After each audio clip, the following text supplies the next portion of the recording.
In 1852, a Canadian inventor named Abraham Gessner discovered how to make kerosene from crude petroleum. In an age when candles and whale oil provided the only light after sundown, it was a dramatic discovery. Borrowing a page from alcohol distillers, Gessner used a primitive still-type system to distill and refine crude petroleum by heating it and separating its various elements. One of those elements was kerosene, which he found burned longer and cleaner than whale oil. The superiority of kerosene was not only in the fact that it was a better illuminant, but it was ever so much cheaper. Whale oil was getting extremely costly. Town gas, for example, about 1860, you could light your house with town gas for about $10 a month. You could light your house with kerosene for $10 a year. Created over millions of years by heat and pressure, petroleum is formed when living things die and decay and are converted to carbon-based minerals. The Bible records that Noah applied petroleum to the ark as a waterproofer. 1,000 years before Christ, the Chinese were burning it in lamps. And by 1100 AD, Christian crusaders found they could set petroleum ablaze to make Greek fire, which they hurled at their enemies in battle. Early Americans gathered the black goo from pools where it had oozed to the surface. By that time, the principal use of petroleum was as a medicine. Petroleum was thought to be good for rheumatism or for arthritis or as an eye salve, various kinds of medicinal uses. As long as petroleum was limited to use as an ointment or toothache remedy, there was little reason for men to spend much time searching for it. A few hundred gallons skimmed off pools each year more than met the demand. But the discovery of kerosene changed all that. Within a year of Gessner's discovery, his kerosene works was producing 5,000 gallons a day, and the need for more crude petroleum became critical. By 1859, 34 startup companies were producing $5 million worth of kerosene annually. The rush to find oil, and with it, huge fortunes, was on. Among the fortune hunters was a man named George Bissell. Bissell heard that salt miners in western Pennsylvania were complaining that their digs were being contaminated by oil. Hearing the news, he hired Edwin L. Drake to investigate and determine if the region held any potential for profit. Edwin L. Drake, I think, is one of the most fantastic figures in American industrial history. He was a railroad conductor, a hotel clerk, an agricultural worker. Here is a man who had no technical background at all.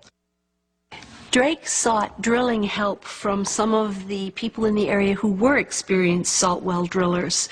He found William Smith, known to everyone as Uncle Billy, and hired him at the royal sum of $2.50 a day to come to Titusville and help him drill this well. Smith went to work in a pump house that Drake had bought months before. He began by building a kind of battering ram out of white oak, which was used to pound metal pipe into the ground. The crude method worked for a while, but the human-powered contraption was useless when they hit bedrock 39 feet down. Drake hooked a steam engine to the ram and continued to pound into the earth. For months they drilled in vain.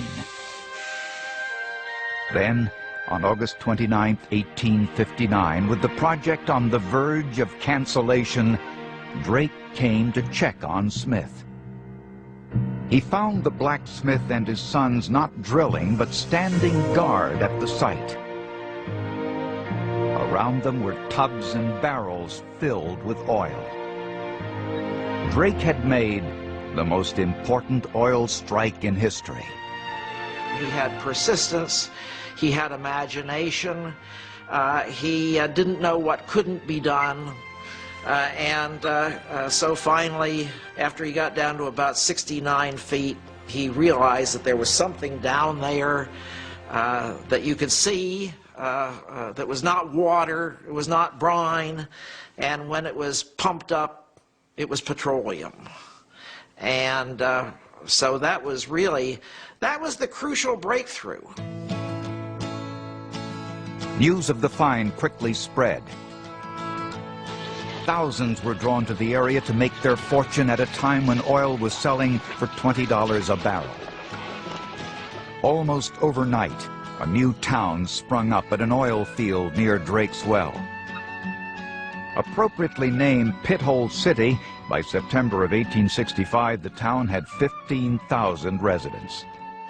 By the midsummer of 1865, by July, Pithole had its post office opened up, and by September of 1865, it had its own newspaper.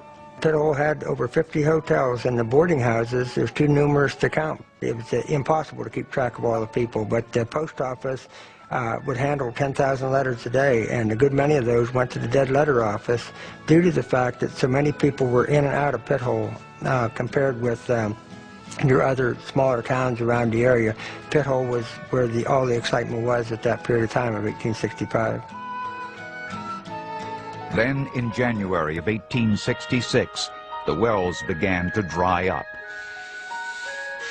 Output fell from 6,000 barrels a day to 3,000. Within the year, Pithole was producing only 2,000 barrels a day, and by the following fall, the flow had become a mere drip. Fortunes that had been made overnight vanished just as quickly. Within a year, the town was deserted. A parcel of land that had sold for $2 million in 1865 was auctioned off for $4.37. Edwin Drake, the man responsible for the most important oil strike in history, died penniless in 1880. Still, America was hooked on petroleum and the kerosene lamp. Great wealth awaited any man who could extract, process, and refine oil cheaply and quickly. Just such a man was working as a clerk at a Cleveland produce shipping firm. His name, John Davidson Rockefeller.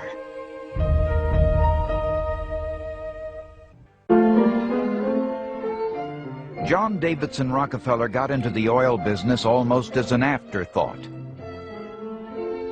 At the age of 19, he and a partner had formed a produce shipping firm in Cleveland, Ohio, specializing in pork, salt, and wheat.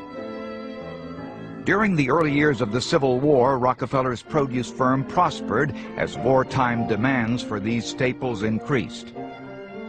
Already a wealthy man by his late 20s, Rockefeller saw the future one cold fall day in 1863 when a new railroad reached Cleveland.